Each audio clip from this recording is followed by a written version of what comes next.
Ladies and gentlemen, welcome to another edition of Celtics Talk Radio video live post-game chat. Tonight it is 2nd February, if I'm correct here, and I mean 1st February still, around 11:30 p.m. Eastern, 1st February, 11:33 p.m. Eastern, 2017, and we are going to recap the biggest Celtics win thus far against Toronto Raptors, 109-104 in the thriller. Boston Celtics just got their signature win, the biggest win of the season in the most important game of the season, and this game was actually the most important because it was the derby for second place in the Eastern Conference. And you know that before the game, the Celtics had half a game lead ahead of Toronto Raptors. And if tonight Toronto Raptors won the game, they would be in the command and actually half game ahead of Boston Celtics at the second place of the Eastern Conference, and you know that tonight it was a tough game for several reasons for the Boston Celtics. The first reason was because Toronto Raptors had a record 2-0 coming into this very game. And the Boston Celtics blew up two big leads in Boston and Toronto in the first two games.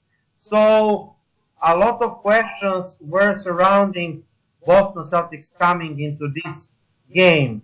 Boston Celtics fans at our page have been asking me, are the Celtics actually capable of winning against Toronto? Is maybe Toronto Raptors too hard matchup for us? And I said, of course, that we can beat them. And yes, they are a good team. They are having maybe second best player in the Eastern Conference in Kyle Lowry, maybe after LeBron. He's so tough matchup for us. And coming into tonight's game, if you recall, the last game, Demar Derozan killed us 41 points, and he was clutched in the fourth. And Demar Derozan didn't play tonight. So that was one advantage of Boston Celtics. But also Kelly Olynyk was stretched late by Brad Stevens with shoulder injury. Amir Johnson tonight returned to the starting lineup, and Avery Bradley was ruled out of the game. So the Boston Celtics went back to Amir Johnson in the starting lineup alongside Jaylen Brown, Isiah Thomas, Jay Crowder, and Al Horford Wednesday night against Toronto Raptors. Head coach Brad Stevens announced that decision before the game. Jonas Jerebko started in the previous 4 games, 4 wins, but he came out of the bench against Toronto Raptors club that often turns to the small ball in the second units. Brad Stevens said that he wanted to pair.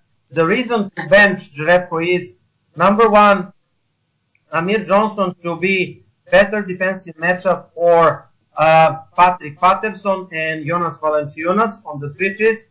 And number two, because he wanted to pair Jonas Jerebko and Kelly Olynyk together off the bench.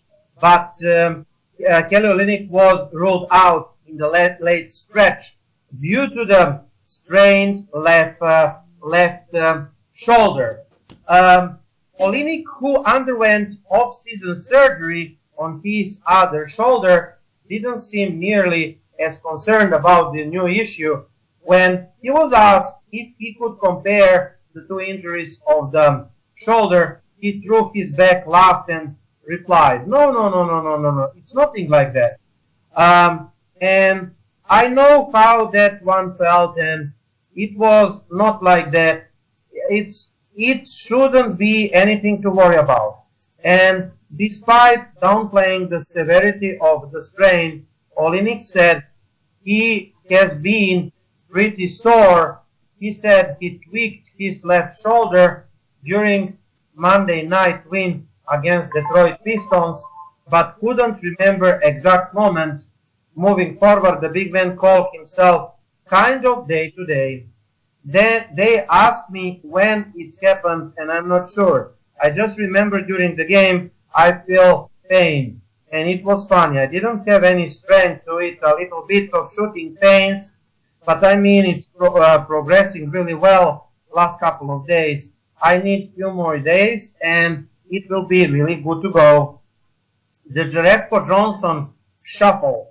Several times recently, Stevens has been said he plans to switch up the starting lineup based on the matchup. So Johnson and Jerebko switched the positions, and they will switch the positions in the starting unit depending on the opponents. In the ideal world, we are a little bit flexible on that. Obviously, whoever starts next to Al Horford can complement Al, because Al can play out of the post. Al can play as a pick and pop guy at the five, and I think ultimately Amir's body in tonight's game is going to be really important. And then the one thing that you get by bringing Jonas off the bench is you keep that Jonas Kelly pairing together. That's been really, really good for us, and they tend to play small off the bench. Maybe they won't tonight, but certainly they have a tendency to do that. And Bradley DeRozan boats out. Avery Bradley strained Achilles, will missed his 8th straight game and the 12th game in the last 13 Celtics games with the shoulder injury. But Brad Stevens called the usual starter day to day for the Friday's meeting with the Los Angeles Lakers.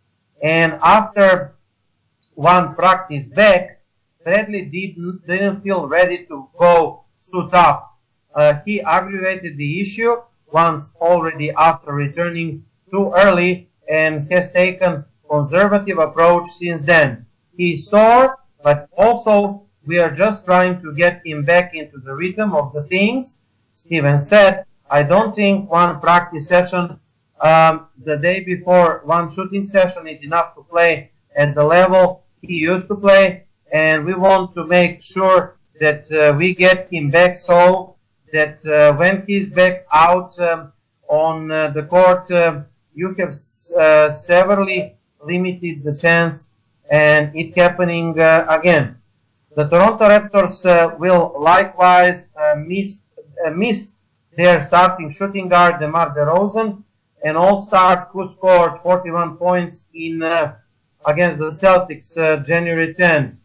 And Stevens said, I think when you plug in Norman Powell, you got very, very capable guy.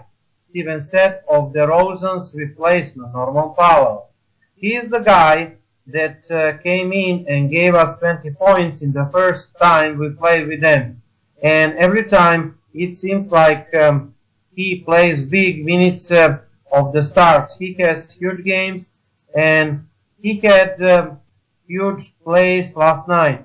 And so they are a little bit smaller they shoot more threes, but obviously Demar is great player. But this is really good team that's figure out how to play with and without him. I mean, this is really hard game for us regardless. So, Daniel, before I read the standings and informations after 3 games losing streak, this is 5th win in a row of the Boston Celtics. Boston Celtics now in command for the 2nd place Eastern Conference. Of course, the first one, Cleveland won tonight, and they in Minnesota against Minnesota, they are having 33 and 15 with 69%. Boston 63%, 31 and 18. Toronto now 30 and 20, 60%, and Washington number 4 with 28 and 20. They have chance to tie with Toronto if they win the next 2 games. I mean Washington Wizards. So the Boston Celtics are 2.5 games behind Cleveland for the first place Eastern Conference, and 1.5 games ahead of Toronto Raptors in command of the 2nd place Eastern Conference, the first time after 2011, and in the first place of Atlantic Division, the first time since 2013. Now, Daniel, I'm asking you, do you think that Boston Celtics with 31 wins thus far on the pace to win 52 plus games with the 34 games left, we are on the pace to win potentially 52 plus games.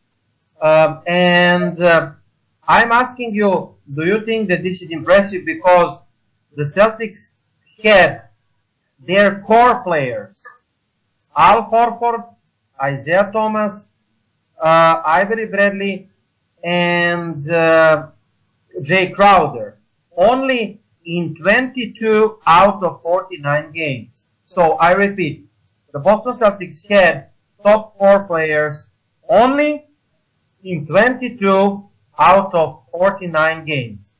So imagine what would happen if we had starting 5 healthy through 49 games.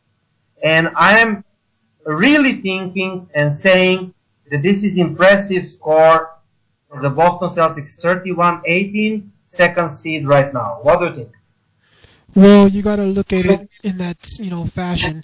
For example, let the people think about it with any of the other teams that have several superstars. Let's take the Golden State Warriors, for example. You're talking about Crowder, Horford, Thomas, and Bradley, the top 4 players on this roster. You have 4 players on the Warriors that are pretty much head and shoulders above everybody else on that roster in Durant, Curry, Thompson, and Draymond Green. Take those 4 players away from that roster for the amount of time that we basically had our guys away. What happens, Igor? That team is nowhere near where they are right now in this case. They are not the number 1 seed in the Western Conference, should I say. They're probably not even in the top 4 with the rest of the roster they have. Look at the Cavaliers. You're talking about LeBron, Irving, Love, and you got several other players that maybe you could say are probably the 4th player, whether it be J.R. Smith, or you can, there's several other players you can consider for that number 4 spot. But in this case, take away the top 3. Take away LeBron, take away Irving, take away Love. Can we say without a shadow of a doubt that the Cavaliers would be number 1 if those 3 players would have been gone in this situation? No, you can't say that. So the fact that the Celtics have basically gone the route of being the number 2 team in the Eastern Conference with all those players out, as you have said, and you basically, not only can you mention those names, but you got to consider the rest of the guys that have also been out, Igor. We're talking about Kelly Olynyk.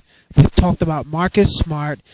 Basically, you can say the top 6 players on this team have all basically been out for a considerable amount of time thus far to start the season. No other team, basically, you can say might be able to sustain that and basically be at the same position they are at if they were to lose their top 6 players for an extended period of time, especially this late in the season. With basically the fact that when you look at Avery Bradley, he's missed, I think 11 of the last 12 games, something like that, around that area. Do that. That's like losing the captain of this team. Can you go the route of basically saying that any of these other teams could lose their emotional captain and basically continue to go the route of basically picking up their biggest wins of the season, knowing that basically their defensive stud is out of the game, the one that would basically be relied on to take on the top offensive player from the other team?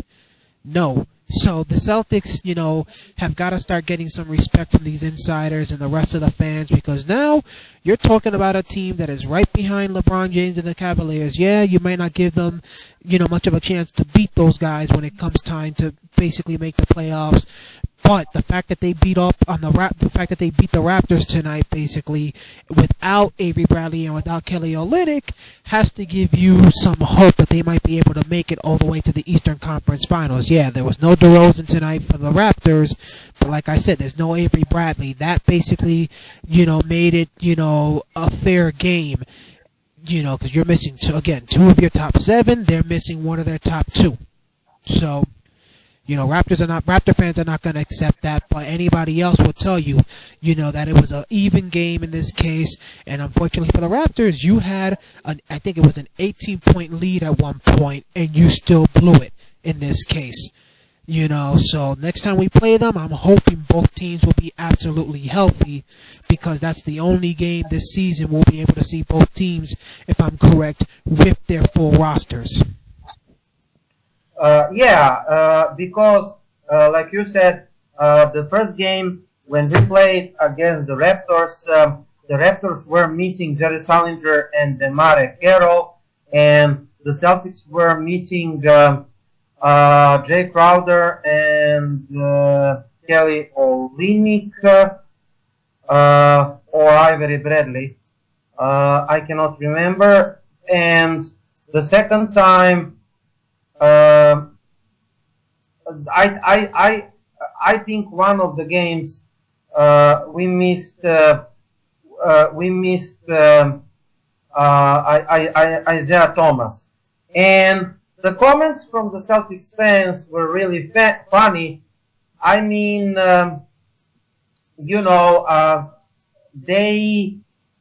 they were saying like, and I was surprised. They were saying like, we don't want to make excuses.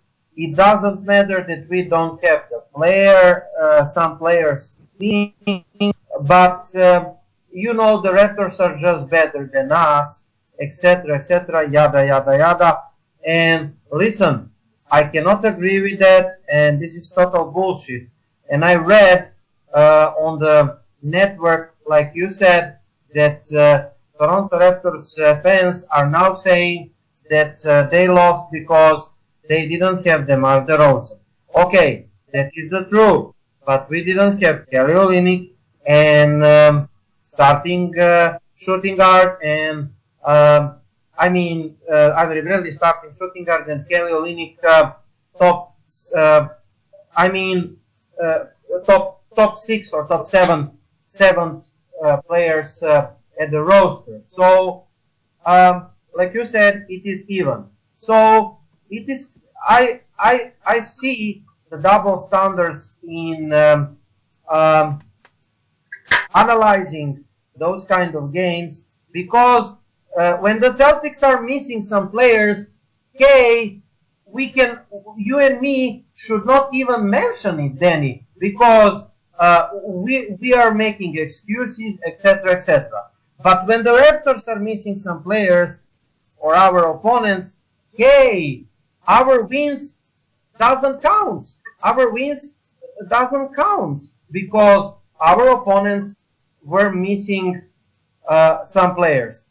I mean, this is total bullcrap, man. And I'm sick of the fans and the writers that are talking against the Celtics, that are downplaying Isiah Thomas, his performances, and what is the most important, trying to minimize the Celtics wins, especially against the top teams. So, guess what, ladies and gentlemen? In that 5 games winning streak, we had 2 statement wins or signature wins. And I don't care who played for the Raptors. And those wins are against the Houston Rockets and against Toronto Raptors. Houston Rockets are currently number 3 at the Eastern Conference with 7 games back from Golden State Warriors. Toronto Raptors, number 3, place at the Eastern Conference. As I said, Washington has the chance. Washington Wizards will have the chance to tie with Toronto Raptors if they win the next 2 games. They played 2 games less than Raptors. But those teams that we defeated are top 6 teams in the NBA, and those wins are the best wins of the season. And what is the most important, Danny, this tonight's win is the best win of the season, the most important win of the season, and the biggest win of the season, because it was the battle for the 2nd place, like I said. And besides, it was the battle for Atlantic Division 2. And Toronto Raptors became our big rivals in the last 3 years, since they are having Lowry, Valanciunas, and DeRozan, and this is one pretty win. So the next meeting with Toronto Raptors will be very important too, because the Celtics will have to win, because if the Raptors win game number 4 against the Celtics, they will have the tiebreaker with us, which means that in the case of tied the same record at the end of the regular season, they will be number 2 seed. Am I correct, Danny? That's exactly correct. And of course, the Celtics do win, then that would mean the division record will come into play. So it would all be about how these 2 teams basically did against the New York Knicks, the Brooklyn Nets, and the Philadelphia 76ers after that. So that's something else that Celtic fans will have to keep an eye on. But like I said, hopefully these 2 teams will be able to play each other at 100% healthy, because regardless of who has the number 2 seed or number 3 seed, in this case, it won't matter if none of these 2 teams have basically gotten the right to play each other 100% healthy. Yeah, and I mean, let us go, Daniel, through the post-game reports informations before we proceed to the game recap, okay? I mean, we all know that Isiah Thomas is amazing. We all know that Isiah Thomas is king of court. And before I start describing the game itself, let me say that Isiah Thomas tonight has 5th 40-plus game in the regular season. And according to the basketballreferences.com, that didn't happen since Paul Pierce did it, just a second, in 2002-2003 season, if I'm correct. Yeah, that didn't happen since 2002-2003 season. Also, Isiah Thomas is the leader of the fourth quarter, and he's now 10.5 points in points per game in the fourth quarter, and he is leading over Russell Westbrook in points per the fourth quarter, and I will find that information too. But before that, Isiah Thomas fourth quarter averages during that Celtics 5 games winning streak. And to be precise, Danny, I am talking about Detroit Pistons, Orlando Magic, Milwaukee Bucks, Houston Rockets, and Toronto Raptors games and wins. The last 5 games. 16 points per game in the fourth, 2.5 assists per game, 57.1% field goal, 44.4% three-pointers, 100% free throws, 16 out of 16. That is really impressive. And like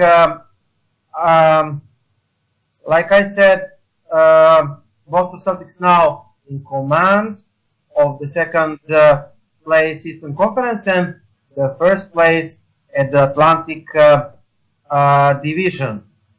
So, in other words, Boston Celtics can breathe a little, and also information, Danny, that tonight with the win, Boston Celtics again tied Los Angeles Lakers record in the wins, in all wins in franchise history, for the most wins in the NBA out of all franchises. So, believe it or not, Lakers and the Celtics are tied right now for the most wins in the NBA in history, in the history of NBA in general. And also, Brad Stevens has magic number 1 to be the coach of the Eastern Conference team. That means that if Boston Celtics win one of the next 2 games, Friday night against Lakers or Sunday night against the Los Clippers, Brad Stevens would be the coach of the Eastern Conference team, all-star team. That will be another recognition of the team, and the Celtics fans are saying, well, I don't care who is coaching NBA all-star team, but that is really shallow way of thinking. It is important. It is exhibition game, but it is important because it is another recognition of the team and Brad Stevens itself, and another prize of the Boston Celtics result, because we know how you can become the coach of the all-star team, because your team is the best or second best at your conference. Right, Danny? Exactly. And right now, you think about it, from what they were saying here in CSN&E,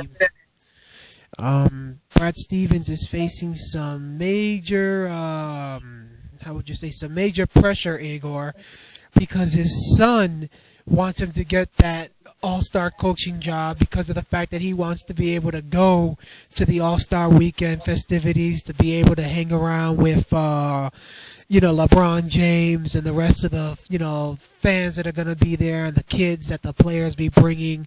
They said that the rest of the coaching staff is actually excited about the opportunity, but Brad Stevens is trying to keep his cool and is trying not to give the Toronto Raptors any bulletin board material before knowing that both teams have 2 games left, and if the Celtics don't win their 2 games, and the Raptors would still have a chance basically to pass them and get that spot and allow their coach to be able to go. But they were also mentioning that this is something that the Celtics would actually have another advantage they can take, which is that Isiah Thomas is already going to the All-Star game this weekend, in a few weeks, but that Brad Stevens going with him along with the coaching staff could allow them, along with Isiah Thomas, to talk to some of these players that are going to be there and maybe go the route of talking to these players and seeing who would be willing to come to Boston as a free agent or possibly via trade and re-sign with the Celtics as a free agent. That's something that could also basically be in the Celtics playbook when it comes to this whole situation. So, Brad Stevens, him being, one of the younger coaches in the NBA overall in terms of at least experience in the league, the fact that he's that close, as you said, Igor, 1 win away from getting that type of opportunity really says something about where this team is at right now overall. And again, we've mentioned the injuries, we've mentioned all the other obstacles they've had. You can only imagine if this team, think about it, you can think, Igor, where would this team be right now if Kevin Durant had come to this team instead of basically going to be with the Golden State Warriors? This team probably would be ahead of the Cavaliers, and for all we know, might have the best record in the NBA with the way things have been going, because Durant would have been coming here as a free agent, not as a trade. But it would be a good thing to see Brad Stevens going over there and see how he basically handles going the route of getting the experience of trying to coach a lot of those major stars, because odds are next season he's going to have a major star of his own basically on this team alongside Isiah Thomas and Al Horford, whether it's basically through a trade or through free agency. So this would be the first opportunity he has to get that experience. So like you said, it's only 1 win away, whether it's against the Lakers or against the Clippers, or 1 Raptors loss away for the Celtics from Brad Stevens and his coaching staff getting that honor.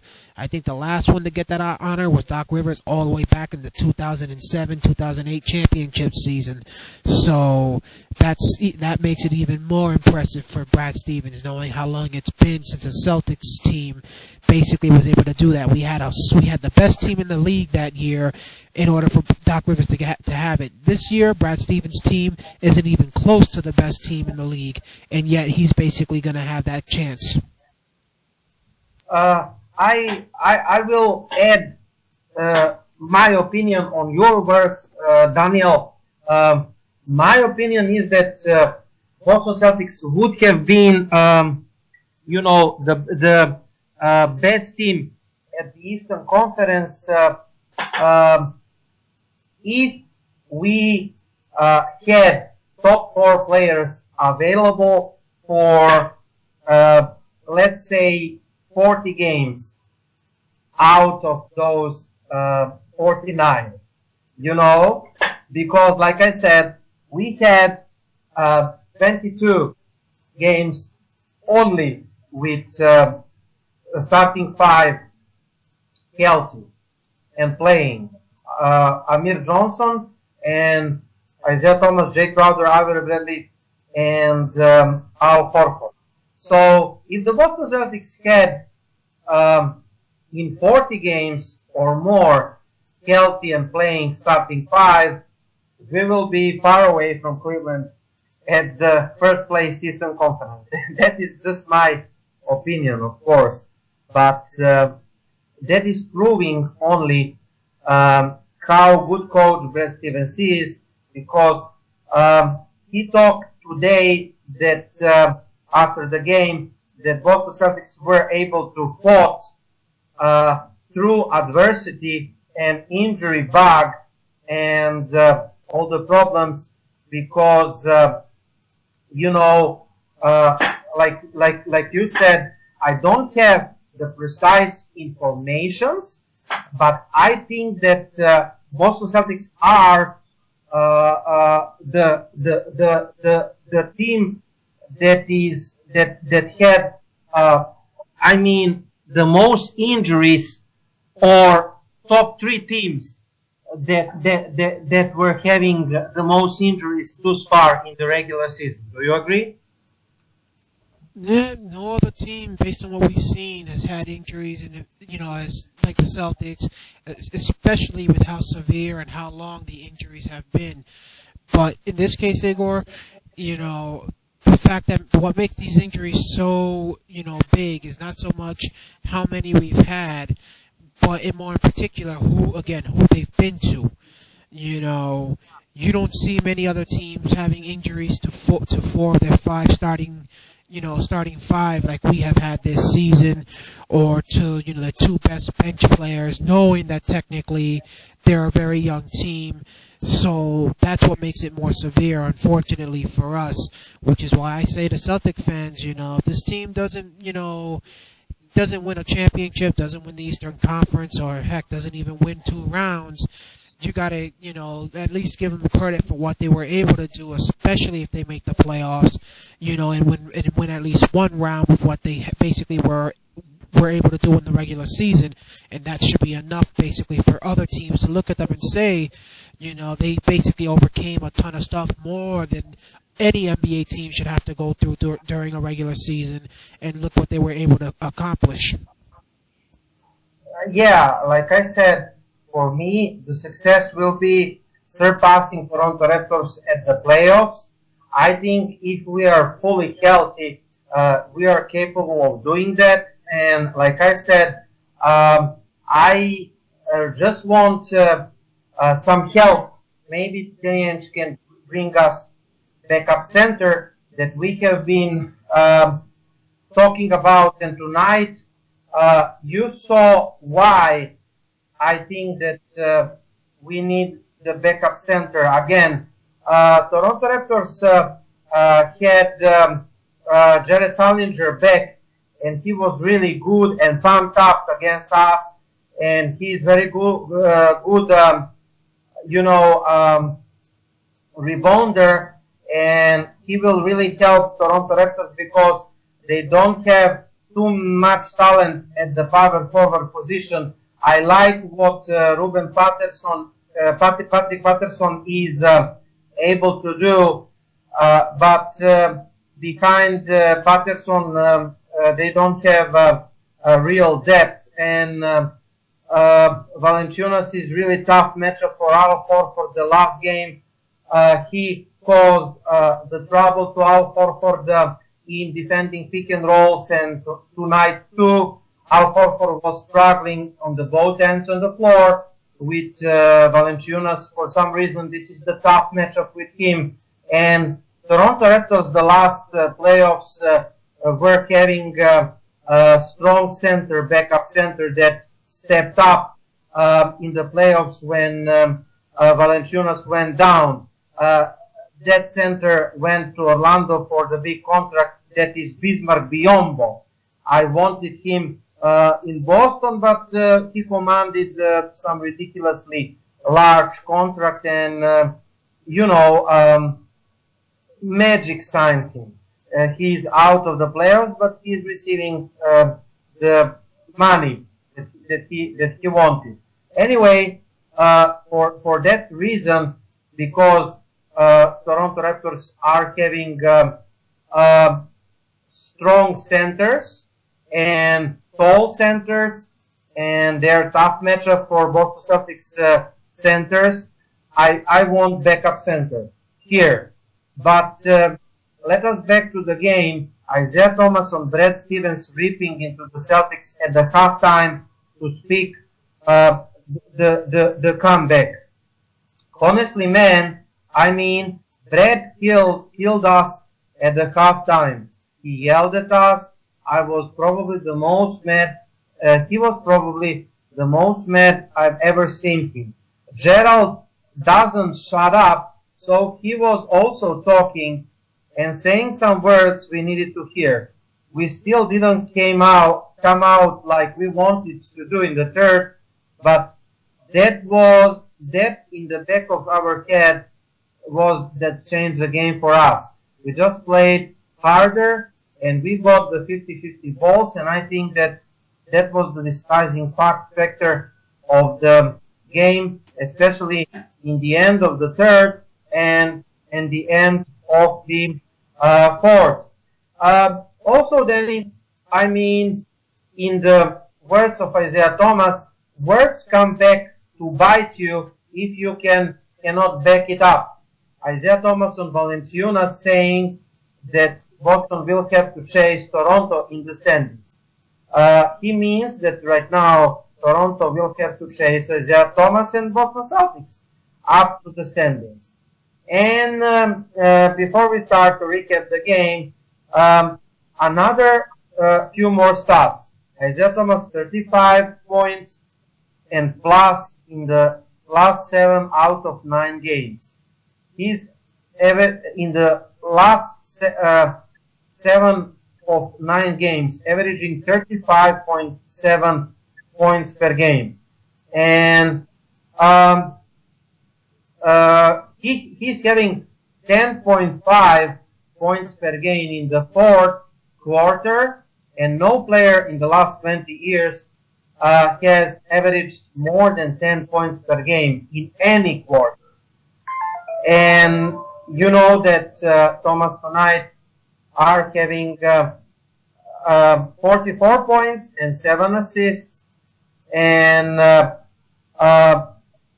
you know, he's having 10.5 points per fourth quarter average this season. This is historical information. And the second one on that list is Russell Westbrook, who is leading scorer of the all NBA players, Russell Westbrook right now, and Russell is having 9.2 points average in the fourth quarter. Now I can repeat, Danny, what we talked. I mean, nice words and tweet I found on the Twitter. If you are still riding the Isiah Thomas is not a true star bandwagon, you need to realize your bandwagon crashed and you are on the fire. It is over. Because Isiah Thomas, with what he is doing, is absolutely real star, and he will be for the second time consecutively all-star. Before I add a couple of more informations, what do you think about that sentence then? Well, I know one person that's still riding that bandwagon, Igor. That's Kyle Draper of Comcast Sportsnet New England. He was still saying that even after this game tonight against the Raptors. And you have Brian Scalabrine trying to put him in his place and telling him that he's wrong. You know, Thomas is basically trying to, Draper's trying to say Thomas isn't a LeBron, isn't a Stephen Curry or Durant and all that. So because he isn't one of those type of players, he's not a true, superstar. Come on, in this case, he's not one of those guys that's basically going to go the route of dominating, attacking the rim and getting a bunch of fouls, pushing guys around because he doesn't have the body, because he's a small man. But, come on. Thomas does it in a totally different kind of way. Like you said, Igor, he's the top player in the NBA right now when it comes to fourth quarter scoring. That's something that LeBron is not doing. Westbrook isn't doing it. Durant's not doing it. Curry's not doing it. Which means when it comes to who is the most reliable player in the fourth quarter to get you the points you need, there is nobody better than Isiah Thomas. And yet, Thomas doesn't make anywhere near the cash that those players are demanding. And yet, he's doing something that those guys aren't doing.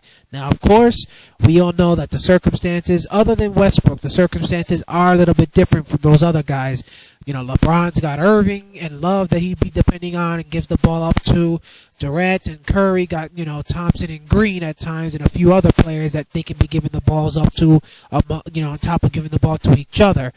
But come on, it's pretty stupid that people here in Boston, I can understand people in New York, people in all other places trying to say that type of junk, but the fact that you still got people even here in Boston trying to say he's not a true superstar is really a slap in the face to this guy, knowing that he's the one that's coming into these games scoring 30 and 40 points a night and basically keeping this team afloat and making it where this team now is a true contender in the Eastern Conference, where pretty much you can say they have what it takes now to make it at least through 2 rounds if they get everything to go their way. And of course, we never know what might happen in the Eastern Conference Finals if they make it to where the Cavaliers are at. You don't know if there's some sort of an injury, something like that against the Cavaliers. LeBron goes down, Irving goes down, Love, who was always, injury prone, can end up going down, and that puts things right in your favor in this case. So that is a true slap in the face for Draper or anybody else to be saying that in this situation, knowing that this guy basically right now is dominating the league in that one department that you mentioned, plus is doing it on a nightly basis. How many other superstars, Igor, can we say are going and having the type of scoring nights that this guy is having on a consistent basis and doing it? Here's the key. Doing it, other than Westbrook, doing it where they don't have any other big superstars on their team, helping them basically by going the route of having their own major scoring nights and making it where the defense is having to go against those guys and allowing them to get open. Curry having a 40-point night is not going to impress me, knowing that teams got to go zoning in on Durant, zoning in on Thompson, and zoning in on Green, because those guys can all have a big 40-point night just like Curry. Thompson, Thomas is, a one-man wrecking crew right now, and if he doesn't basically go off wrecking you, the Celtics really right now don't have what it takes to win. That's the way it's been. Westbrook's the same way. If Westbrook doesn't go off for the Thunder don't win. So these two guys, the fact that neither one of them made it to the starting lineup in their respective conferences for the All-Star game was a slap in the face to them, by the fans, because the fans are the ones that prevented them both from getting to that, starting lineup. And the fact that people here in Boston are basically saying that Thomas is not a superstar right now is a slap into the face to him. He's going to get paid, and he deserves to get paid. So people better start to smarten up, because this boy is truly playing on another level right now compared to some of the other players in this league. And he deserves to get the respect. If you're going to respect guys like LeBron and all of that for what they do, start to realize that this boy is doing something that even they right now can't do, and they got the help that basically Thomas doesn't, and yet he's doing it and they can't. Excellent point, and let us go a little deeper into the game. I mean, just to add another great information for Boston Celtics is tonight that Brooklyn Nets lost from New York Knicks. And why is this important? Because we are possessing possessing the Brooklyn Nets pick. So let's start with the game. Daniel, the Celtics actually returned from 17 points deficit. And when we are looking at the informations and statistics, the Celtics had largest lead 5. Fast break points, the Celtics 14 and Toronto Raptors 10. So fast break points plus 4 for the Celtics. Toronto Raptors had largest lead 18, pardon. And this is fast break points +4 Celtics, points in the paint 46 Celtics, and 50 Toronto Raptors. That means that points in the paint are +4 for the Raptors. When we talk about rebounds, 39 the Celtics and 41 Raptors. So rebounds are +2 for the Raptors, and the points in the paint +4 for the Raptors. Bench points, Celtics 27, Raptors 41. So in bench, Toronto Raptors bench and our bench was without Kelly Olynyk, and Toronto Raptors bench just killed Boston Celtics bench +14. And finally, second chance points, 11 Boston Celtics and 15 for the Toronto Raptors. So second chance points +4 Raptors, points in the paint +4 Raptors, rebounds +2 Raptors. That is showing us, Danny, that we struggled in the paint as usually, and that is why we need a center. Now the Celtics have advantage only in fast break points. And when we're talking about the players, Isiah Thomas played 38 minutes almost, 12 out of 22, shooting 12 out of 22, and that is 45%, and 5 out of 12 for 3, that is 42%, 15 out of 16 free throws, that is 94%. So he was shooting 54% field goal for 3, 42% for 1, 94%, really impressive. And total rebounds 4, total assists 7, plus minus plus 17, the highest at the team. And this is important because I have some analysis later if we have time, Daniel. But he had 44 points, and this is monster performance. The other starters, Jay Crowder, 34 minutes, 14 points, 8 rebounds, and 1 assist and 1 turnover and 1 steal. -4 for Jay Crowder.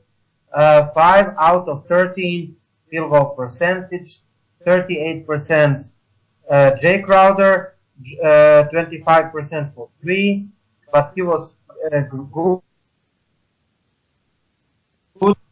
Amir Johnson, who was back in the starting lineup, 14.32, 5 points and 2 rebounds and 1 turnover, but he was -7. That is second worst plus minus in the team behind Jaylen Brown. Jaylen Brown -9 and Amir Johnson -7. Al Horford 32 minutes and 11 points and 6 assists and 3 rebounds, 31% shooting and only 21 of 5 for 3. Al Horford one bad game, despite 11 points including clutch 3. That 3 was very important and I must praise him. He had defensive matchup and lost it against Jonas Valanciunas. Jaylen Brown, another start in the, and I think that we are 5-0 in his starting era. 23 minutes and 8 points, -9, 1 rebound. He was really good and he created some matchups in our favor. Just he shot it 33%. It must be better. Now, from the bench, Jonas Jerebko Marcus Smart, first player of the bench, 35 minutes, 10 points and 5 assists and 5 rebounds and 2 turnovers, 2 steals. Marcus Smart plus 8. He was shooting 36%, 1 of 5 for 3. This is classic Marcus Smart statistics, but he was hustling, he was rebounding, and he was doing every little things to give us a win. The second player of the bench, Terry Rozier, 22.30 minutes. He was having 5 points and 7 rebounds, which was huge.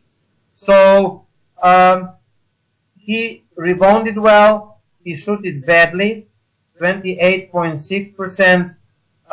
He had very important 3 in the clutch time, 1 of 2 for 3, but generally not the best game for Terry Rozier, plus 4.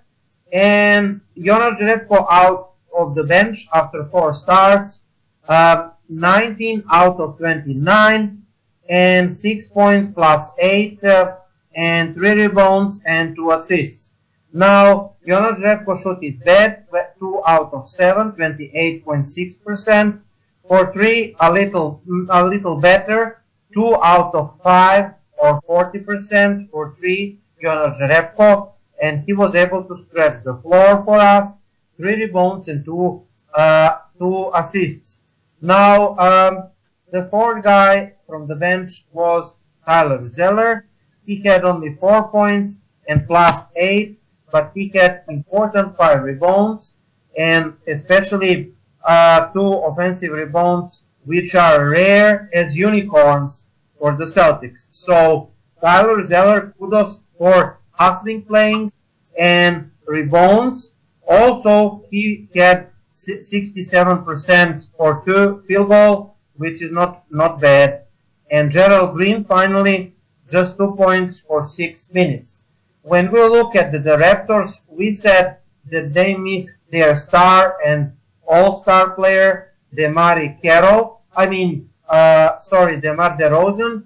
So about the starters, they started Demare Carroll, Patrick Patterson, Jonas Valanciunas, Norman Powell, and Kyle Lowry. About Powell, I read what Brad Stevens said. He scored 20 points in Toronto in the first game. So tonight he scored 12 points and 66.7% shooting.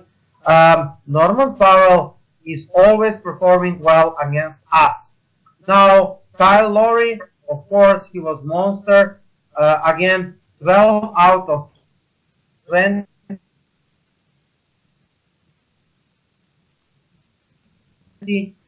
field goal and 5 assists and 2 rebounds. He was clutch. He was having classical Kyle Lowry game. Jonas Valanciunas had bad game and 3 points and 3 rebounds, just 12 minutes.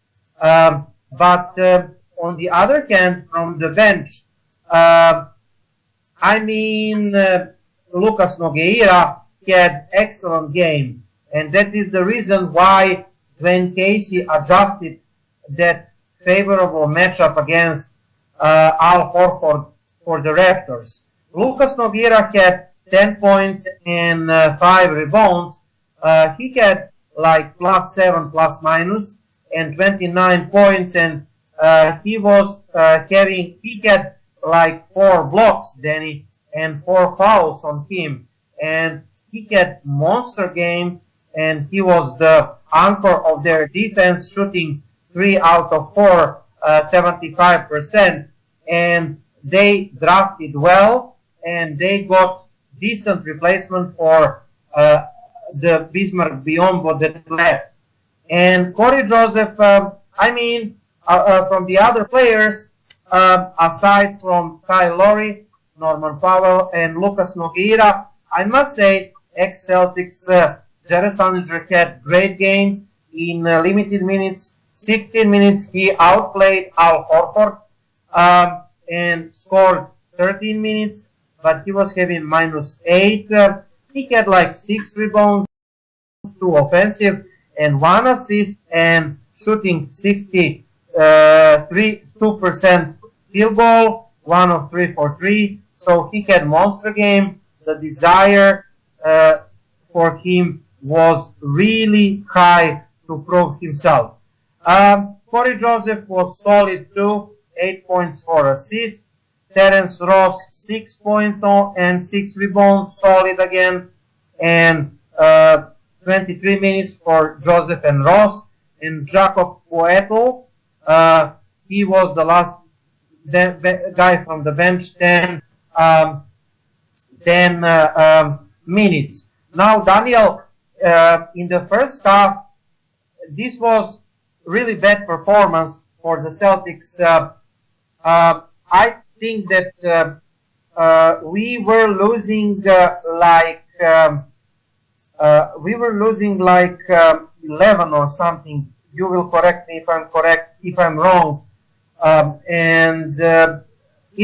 It was most of the part of the first half really pathetic performance from the Celtics.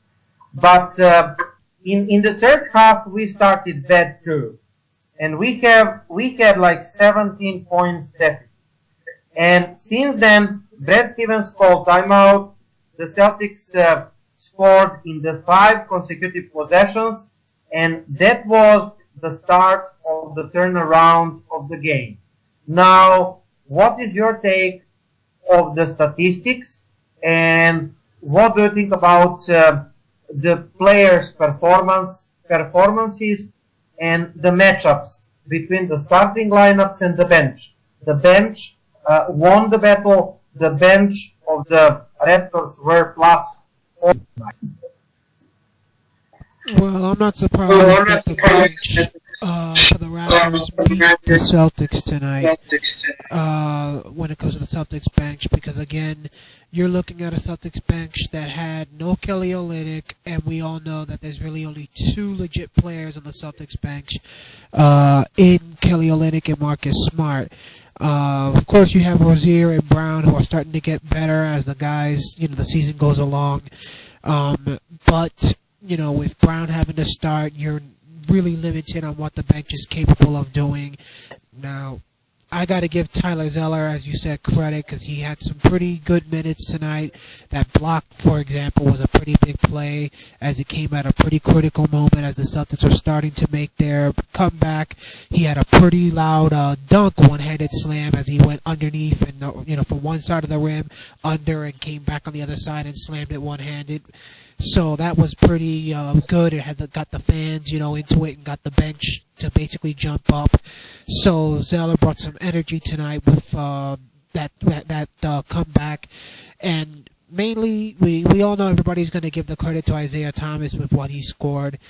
But I also think that we got to go the route of looking at Jay Crowder and Marcus Smart, because those 2 guys in particular played an even bigger role when it came to the fact that defensively, they were the ones that had to go the route of taking Kyle Lowry, Patterson, and all these other guys and trying to do something with those players, knowing that without DeMar DeRozan tonight, those guys were going to be the ones that the Toronto Raptors were going to basically be relying on to do the work.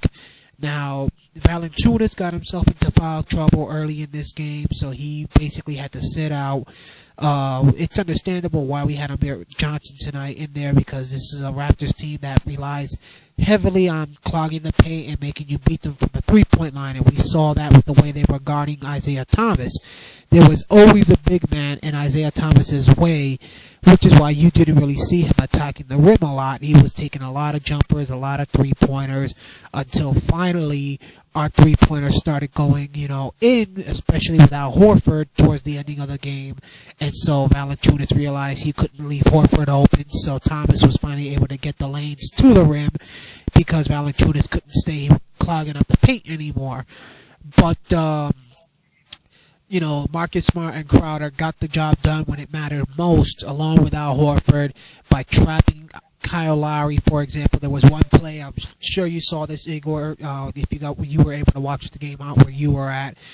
The play where Lowry basically was trying to do pick and roll with Valanciunas, and Marcus Smart and Horford trapped him towards the ending of the fourth quarter, he threw the ball up in the air, and the ball came down on the other side of the rim and was going out of bounds. Damari Carroll, if I'm correct, was the one that got the ball, but stepped out of bounds, and the officials ended up going the route as the 24-second shot clock basically went off.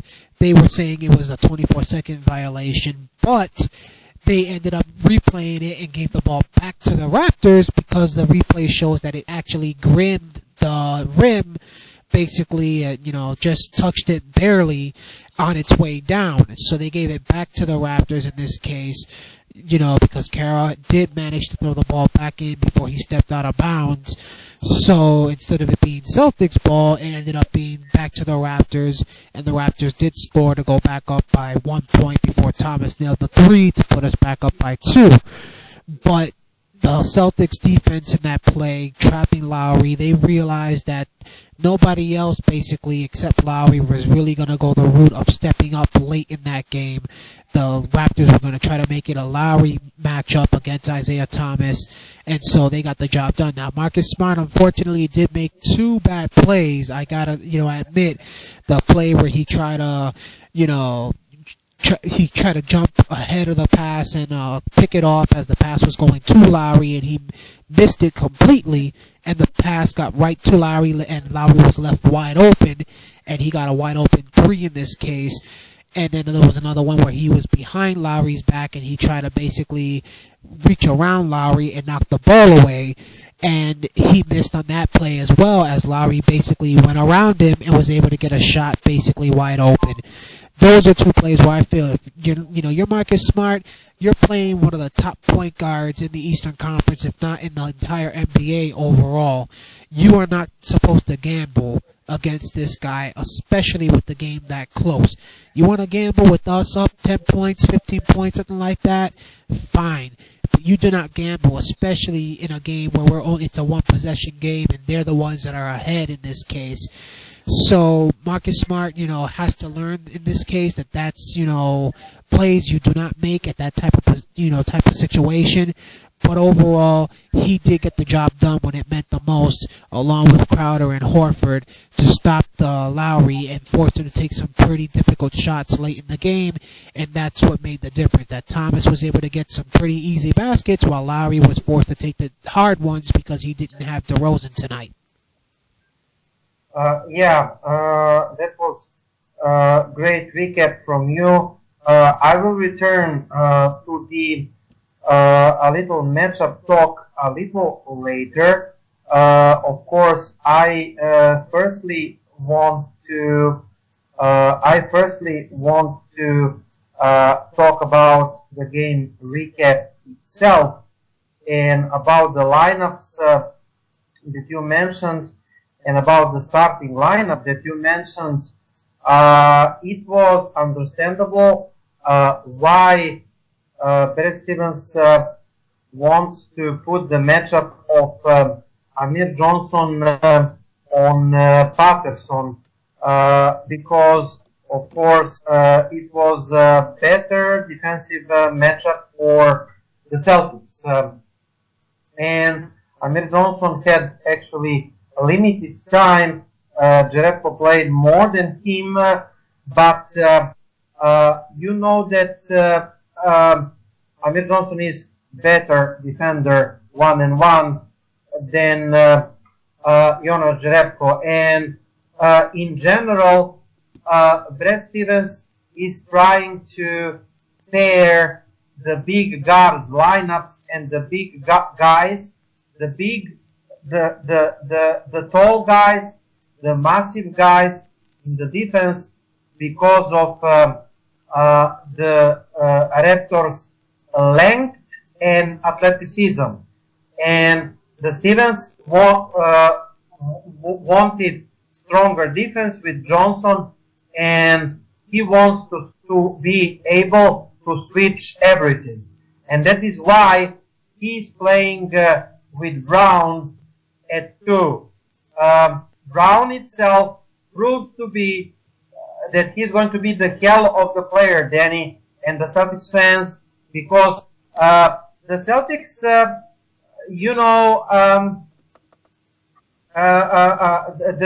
the Celtics,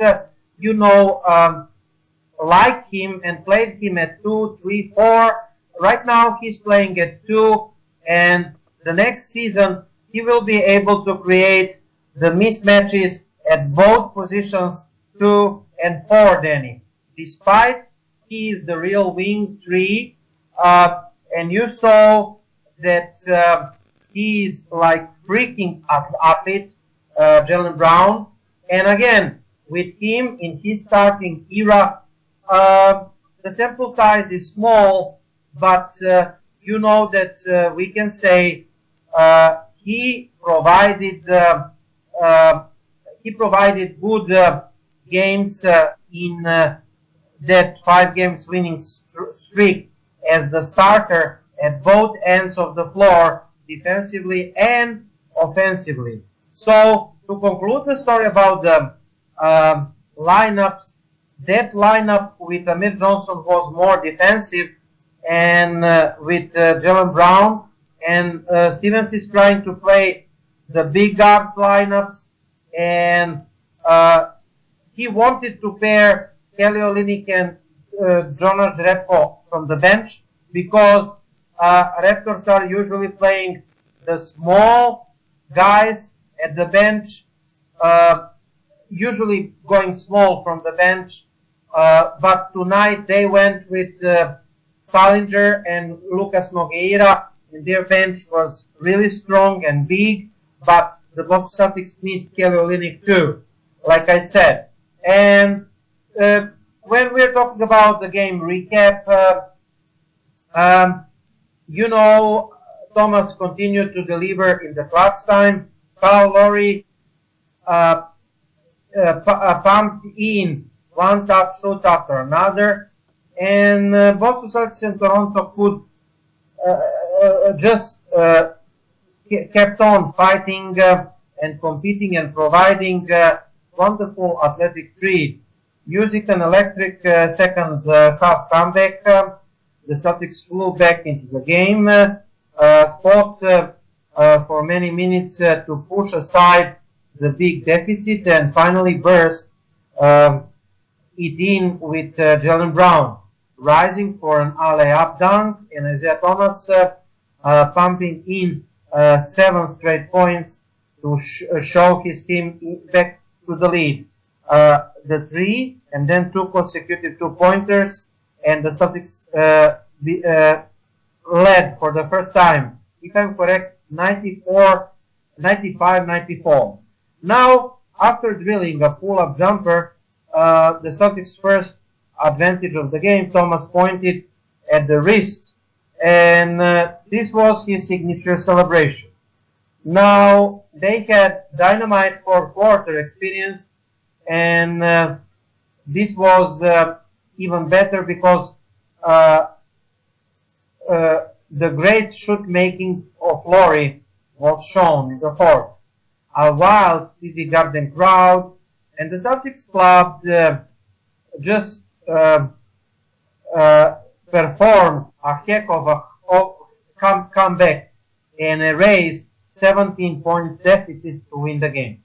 Lowry never stopped, but the Boston plugged away no matter how many key plays he delivers. With the 2 minutes left, Raptor star strangely missed the free throws, allowing Thomas to scoot at the other end, and the Celtics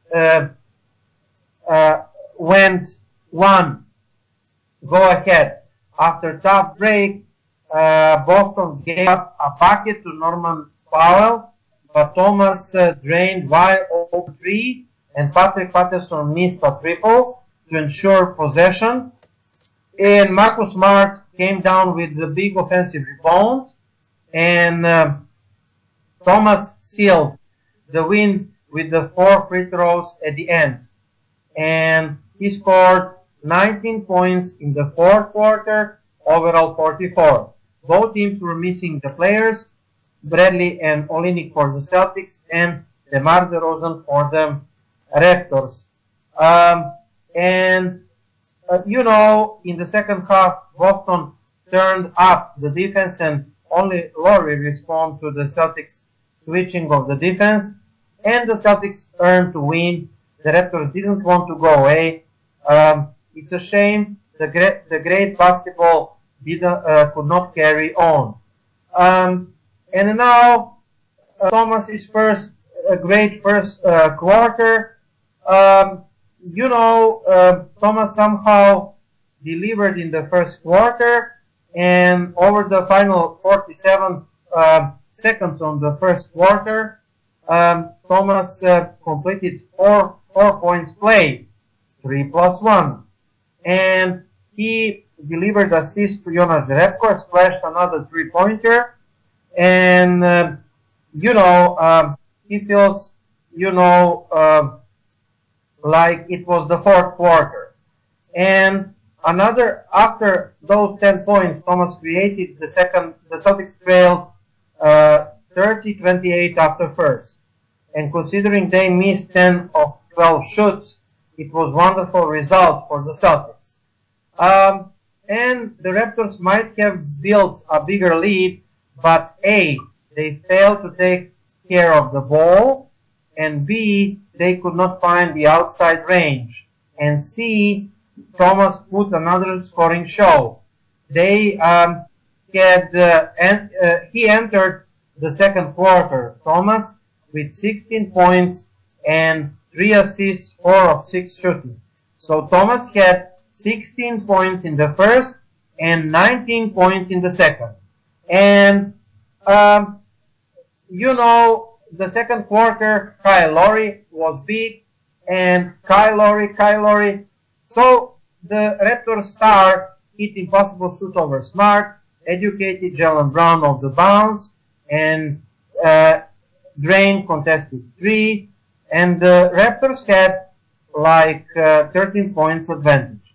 Now the Celtics scored just 4 points over the first 5 minutes of the second quarter, which is decidedly less than ideal, and the quarter was finished with the Thomas offense.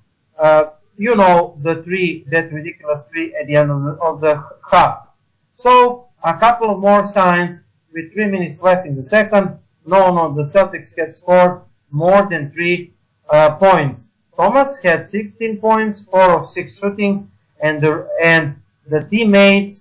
rest of the teammates in the first half were shooting 9 out of 32. So Danny, practically aside of Thomas, it was pathetic performance in the first half. It must be said, a pathetic performance. And about the Sullinger, he had season high 13 points, and he was great from the bench. And of course, it led to the Twitter overreaction of the Celtics' decision to let it go the Sullinger. And I repeat, letting go Sullinger was smart decision because Horford is better player and Olynyk is better player and more important player than Jared Sullinger is to the Celtics. Al Horford had bad game, and the people were posting the stuff like Al Horford missed 8 of his first 9 shoots. But yes, that's true. By the way, the Celtics still choose wisely in the free agency. And the Raptors made 21 of 26 shoots for 2 points. Danny in the first half. That is 80%. Unbelievable. So, Lowry, Powell, and Sullinger all reached double figures before halftime, and Jakob Poeltl was annoyingly productive at the offensive glass. And, the Celtics defense was bad.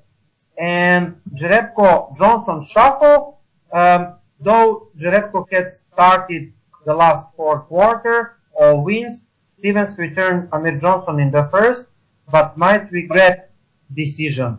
The Celtics starting bigs had plenty of troubles closing out the perimeter and containing the dribble drive, and it's no coincidence that the team embarked on the big comeback once Jerebko stepped into the court. You know, for Johnson earlier in the third. So the team is working better than with Jerebko and Brown in the starting unit, and I think that definitely Johnson should stay at the bench. Now Jerebko turned up the aggression on the pick and roll coverage. He was he slid his feet in the switches, and one possession on Laurie early in the third was great. He lifted up his team with energy, and shout out to Marcus Smart and Terry Rozier, who both worked like heck, but this game turned when Jerebko stepped back on the court. After trailing 18 in the third, the Celtics rushed back to the game. They cut the deficit to 8 at the end, at the start of the fourth, and then kept trying to pull themselves closer. Smart and Rozier hustled back, and Tyler Zeller was productive off the bench. You mentioned Danny, and he had 5 rebounds, great block, and for a long time Stevens' team couldn't quite cut into the deficit, but refused to give up the ground, and the Celtics kept on cutting the deficit and let it. They turned the game over. After the Stevens timeout, and the Thomas scored 7 points in the row in the fourth, and the Celtics take over lead 95-94, and the Raptors never led again after that. And right now the Celtics again owning 1.5 game advantage against the Raptors at the Eastern Conference standings. The huge win, the great win, the best win of the season. Now, before go to another topic, Daniel, your closing words on the Raptors win. Well, again, the fact that they did it without Avery Bradley and did it without Kelly Olynyk is what makes it most impressive. As you said, I can understand why Brad Stevens put Amir Johnson into the starting lineup, because this is a team that likes to clog the paint, and usually we've had issues with the rebounding battle, especially with Valanciunas dominating us. So putting Amir Johnson back in there and trying to make sure that we can possibly win the rebounding battle was a key in this game, or at least keep it close. But I think what we saw in this game in the second half, with the fact that Jerebko, once he came back in, and that really basically turned the tide, is really showing that the difference with this team pretty much is the moment we start spreading the floor is the moment when this team becomes its most deadliest. Amir Johnson, unfortunately, is a player that is not reliable when it comes to taking shots. Unless, like I said, it's 2 feet away from the hoop, and he's like a dunk or a layup, something like that. Yeah, he can make a 3-pointer here and there from time to time, but he is not consistent. Jerebko is more likely to basically get you the 3-pointers that you give him the opportunity to shoot. So he's somebody that no team is going to go the route of leaving wide open, which is why the moment you put him in there, Valanciunas had no choice to leave the paint and go after him. That opened the paint for Thomas. That opened the paint for Smart, for Crowder, for Horford, for Rozier, and everybody else to attack. And that's what this team needed tonight. And I think it's going to show Brad Stevens that Jerebko is going to have to continue to stay in that starting lineup, and I think that should also show Danny Ainge what type of big man you need to go after. You need a big man that is more consistent at hitting jumpers and hitting 3-pointers than Amir Johnson is, which is why, for example, Nikolai Vucevic that we mentioned last night on the radio show would be a good option, because he's somebody that can hit those shots.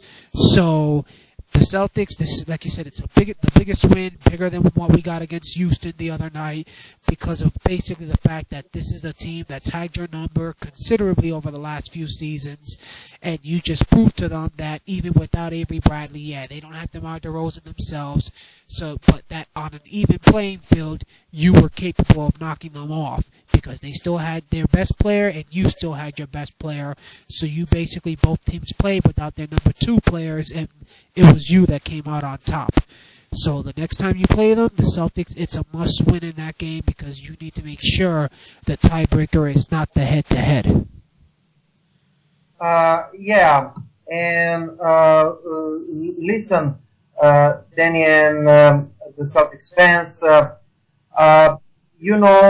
I have a couple of more informations, of course, and we skip Daniel to 2 trade rumors, and we are going to slowly wrap up the show.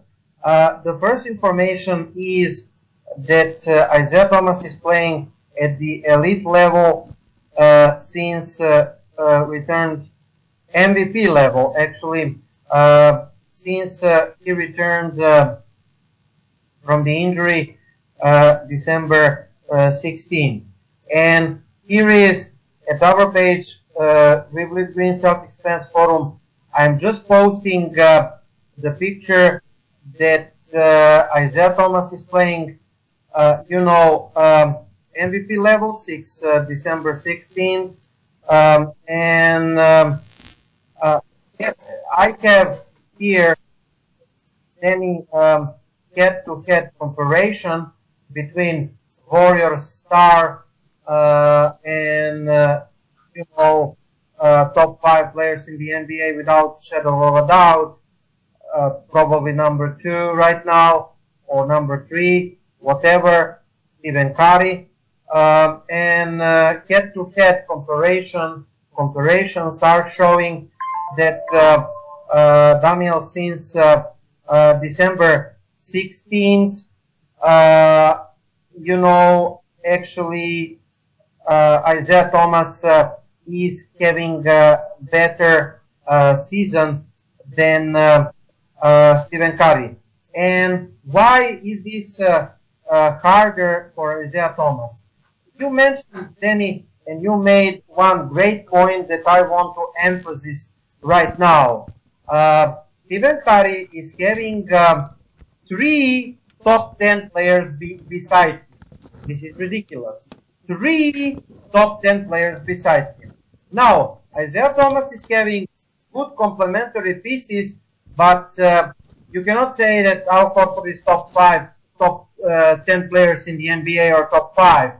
He's maybe top 15, top 20, but or even worse. But Isiah Thomas is not having too much help and still producing really, really high. Now, since December 16th, Isiah Thomas 33 points per game, and Curry 30 points per game. Field goal percentage, Thomas 50.3%, Curry 50.4%. 3-point pointers, Curry better, 45%, and Thomas 42%. Free throws, Thomas better, 94%, and 91% Curry. Assists slightly tied, Thomas 6.6 and Curry 6.7. So if you still are saying that Thomas is not a star, there is something wrong with you, definitely. Now, when we talk, Daniel, about when we talk about the teams playing, I have some information. Wait a second, Daniel. I apologize, and the Celtics teams.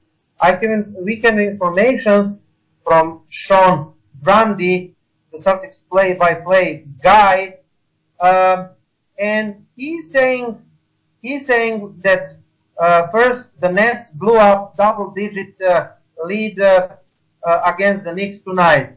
Why is this important? The Knicks over the Nets. 95-90 because the Nets are 6 games behind Phoenix for the 29th in the NBA. So, Danny, we have double reasons to celebrate because the Nets are possessing our pick, right? And the third information is NBA best record the last 2 years.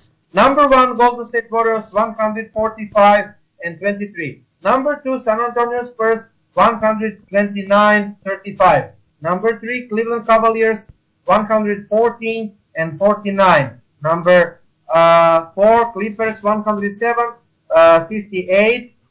Number 5, Oklahoma City Thunder, 105-62. Number 6, Boston, 103-64. And the most impressive is Boston here because we didn't have superstars or something up until this season when we signed Al Horford. And this is proving that we are at least top 16 teams NBA, and this information is really, really impressive. Now, Danny, 2 more articles to cover, and the end. Why hasn't Ainge made a move yet? Because of Jimmy Butler. That is from Celtics blog.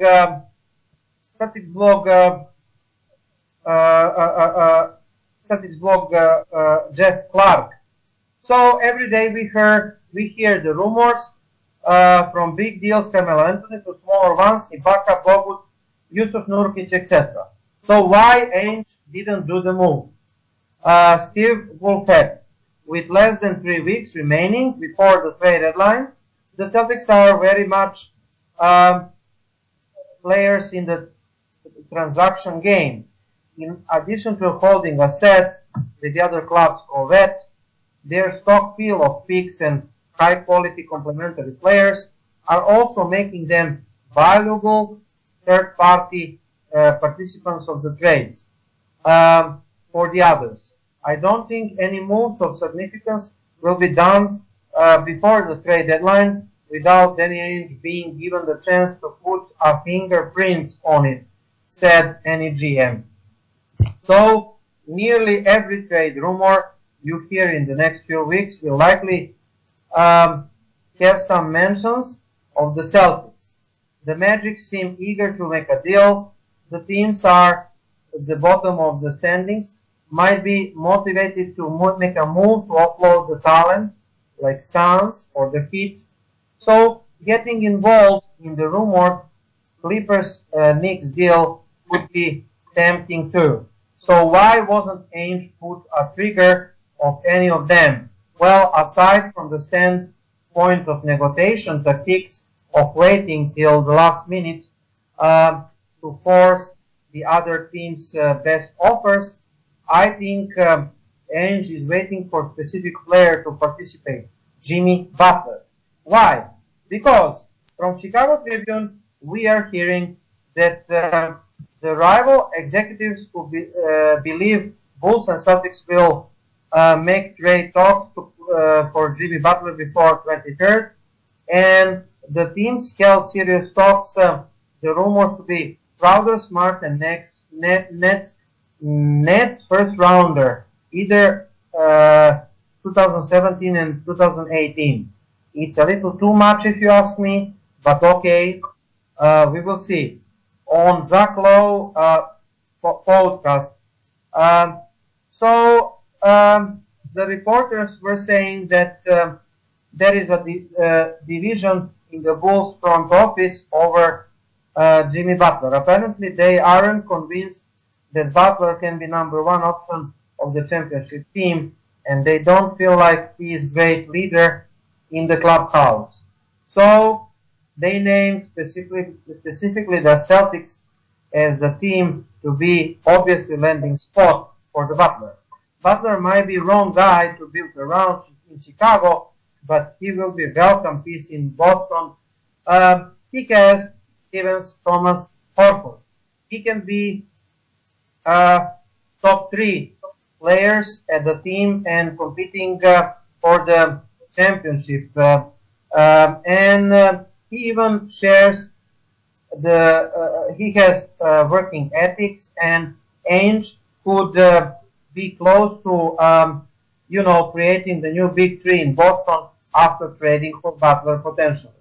Of course, a lot of rumors, and the Butler has also team-friendly deal, Danny, and the Celtics might be forced to pay a little too much for him, but maybe it will potentially worth it. And I think they would want either Bradley or Crowder. Marcus Smart could make sense for them, and at the some salary filler, the next pick, Jeff Clark think the deal would be done already. If they could get both net picks, the deal could be done already. But I think Danny Ainge will fold one of them and maybe trade one to the Bulls. That's exactly what I would do. And if Ainge can convince them to take 2018 picks and still get Butler, that would be ideal. And on the other hand, if he doesn't have to give up 2017 Nets pick, Butler represent the level of the player that any pick in this year's draft would take years to reach. So the Nets aren't likely to be considerably better next year, so that pick 2018 will be huge too. The point is there is negotiating room here. If the two sides agree on reasonable middle ground, the deal can be made. And regardless of the situation, is worth watching, and that deal could be potentially done. What do you think, Danny? Well, when it comes to talking about Butler, I think it's interesting for us to mention to the people that last night on our radio show, we heard that Dwayne Wade has already told the Bulls, according to our guests that were there, that basically he would leave the Chicago Bulls if the Bulls were to get rid of Jimmy Butler, because Dwayne Wade does have an opt-out option after this season. So the Bulls basically, we had heard prior to this that they wanted to basically go the route of rebuilding around Dwayne Wade, and it looks like Dwayne Wade has basically gone the route of putting a wrench in those plans. So pretty much the Bulls are now in a position where either A, they got to get rid of Butler and basically rebuild completely around somebody new, knowing that Dwayne Wade wouldn't be around at all, or they got to keep them both. But in my opinion, the Celtics got to look at it where if you're getting Jimmy Butler, you're going to be in a position where you're going to have Butler, Isiah Thomas, and Al Horford to go at it with LeBron, Irving, and Love. So, pretty much, can you say that Jimmy Butler is capable of going toe-to-toe with LeBron James? That's the real question here. If you can think that Jimmy Butler is capable of putting up enough points to cancel out LeBron, and that time, then it's a deal that you should be going for, because we all know the Cavaliers are the only team keeping the Celtics, really, along with the Raptors, from getting to an NBA Finals. So the only thing that keeps the Cavaliers ahead of the Celtics is LeBron James. Irving and Love wouldn't really make much of a difference right now in this case if LeBron wasn't there. So if you don't think Jimmy Butler basically is capable of being the man, along with Isiah Thomas and Al Horford, to basically go toe-to-toe with those three players, then you don't go giving an arm and a leg for him. You go waiting and you try to find somebody else that might be able to come to you. Maybe this offseason, maybe you make another deal that could help you, get the assurance you need when it comes to the big man situation, the rebounding and all of that. I mentioned last night on our radio show the deal of maybe trying to help the New York Knicks try to go through with getting rid of Carmelo, because if you could do it with the Los Angeles Clippers, you might be able to get the big man you need, and might be able to free up some cap space at the same time for this off season, and that can help you get a max free agent on top of it.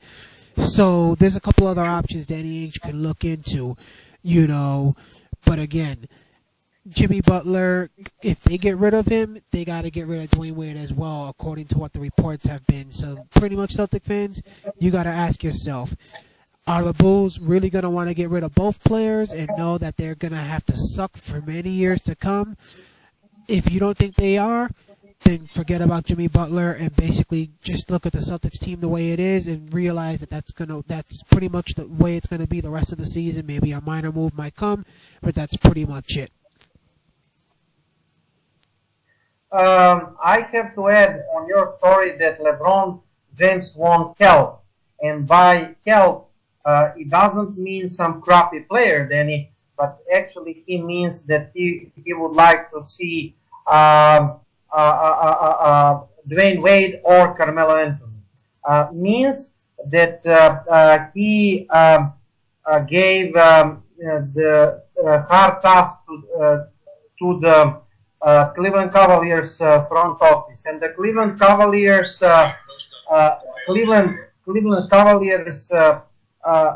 just are working everything in order to get one of those two players. So it is possible. Who knows if the Bulls are offloading both players, Jimmy Butler to end up in Boston and Dwayne Wade to end up in Cleveland. I would not say that there is a chance, high possibility chance this to happen. But I'm just saying, knowing that LeBron James wants Dwayne Wade and knowing that the Celtics wants Jimmy Butler, that scenario is looking to me really likely. Now, we will see what happens. We will monitor situation and we will have trade deadline special. Another short information before we wrap up the show. The Celtics, Ante Žižić, Gershon, Yabusele are getting interest in the trade talks. Now, both the Celtics are involved in the trade rumors, of course. According to Sean Devaney of Sporting News, the assets been overlooking in discussions potential Celtics deals. The draft and stashed players the Celtics selected, as a first rounders, as much as the Celtics throw picks, source said those players are attracting pre-deadline attention. They did nice job of getting guys they could develop, and if you can get a big picks they have this year, those players are that you want. Those players are Žižić and Yabusele, and Yabusele was Frenchman picked up 16th overall, and Žižić, Croatia, picked up 23rd. He's playing currently in Turkey for Darüşşafaka, David Blatt, ex-Cav coach. And consider me skeptical, but Žižić and Yabusele are fine players, and but I don't see anybody clamoring to trade for them. The Celtics are notorious to leaking trade speculations to media to draw attention. That has been said, a team engaging with the Celtics in trade talk could try to negotiate to get either of those players. But Ante Žižić and Gershon Yabusele are not more valuable than one of the first round picks that the Celtics can trade. Your thoughts on the situation, Danny? Well, they're right. Those guys are not more valuable right now than any of the first-round draft picks in the Nets, because, according to what we've heard from the people that look into the college rankings, the future, college classes that are going to come into the draft for the NBA are going to be pretty good overall. And you're looking at a situation where the Celtics could be coming up with the number 1 pick overall, meaning that you get the best player overall in the draft itself. So those guys have a lot of, have some talent and all of that, but you could be looking at possibly getting the next, LeBron James, the next Kevin Durant, the next Stephen Curry type player instead of getting those guys. Now, the fact that those guys are getting, some, interest is going to come in handy for Danny Ainge, because those guys can be used as fillers in a trade instead of us having to give up players from our actual roster. Especially if it's a team that's looking to go into a rebuilding mode, like, let's say, the Bulls. If they were to give up Butler and Dwayne Wade, they would be going into a rebuilding mode themselves. But, again, the fact that those guys are basically getting interest is also showing you, what those guys are doing down there and how they're dominating that situation and dominating the rankings and the stats they're putting up. It's unfortunate, though, that those guys couldn't put up those type of stats when they come to the pro leagues and have to be doing it in the minor leagues, because if they were doing it in the pro leagues with the actual pro team, forget it. The interest would be even higher. Okay, and that's all that we wanted to present you during this show, Daniel. And at the end of the show, just to say to the folks that what they can expect from Celtics Talk Radio crew. Of course, the next game is Friday night against Los Angeles Lakers, and that game is just a second, 8 p.m. Eastern. This Friday night, and I think it's in Boston. Just a second. Yes, TD Garden, February 3rd, 8 p.m. Eastern. Tune in to Vivid Green, Celtics Fans Forum, p.m. Eastern. We are going to do live play-by-play, Danny and me starts. Also, Clippers, Sunday, February 5th, 2 p.m. Eastern, early game, Doc Rivers and the Clippers. So, also tune in to Vivid Green. And after the Clippers game, we will have a live chat on February 6th, Monday. Look around 6 p.m. Eastern. And then the game against the Kings, Wednesday, February 8th, 10:30 p.m. Eastern, live play-by-play at Vivid Green, Celtics Fans Forum. And Thursday, February 9th, at 7 p.m. Eastern, our episode 157 with Sean Buck.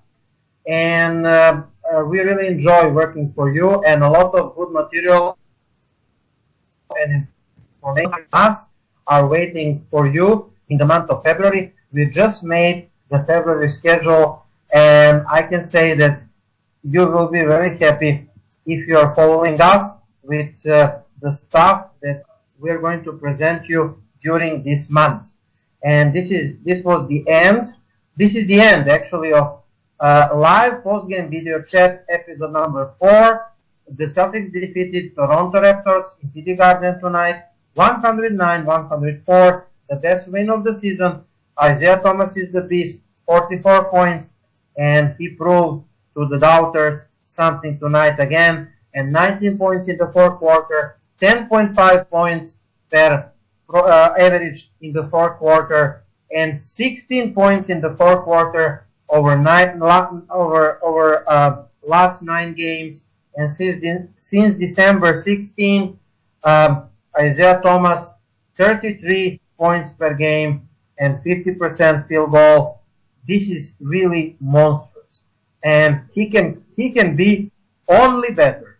And the Celtics are only from the pseudo contenders that are having assets to address to their weaknesses, and that's the defense, and that is rebounding, and that is backup center positions. So we will wait what happens until the trade deadline, February 23rd, and we will have the trade deadline special February 23rd, and wait for us the next time, again, Monday, 6th February, around 6 p.m. Eastern, live post-game video chat, the Celtics and the Clippers.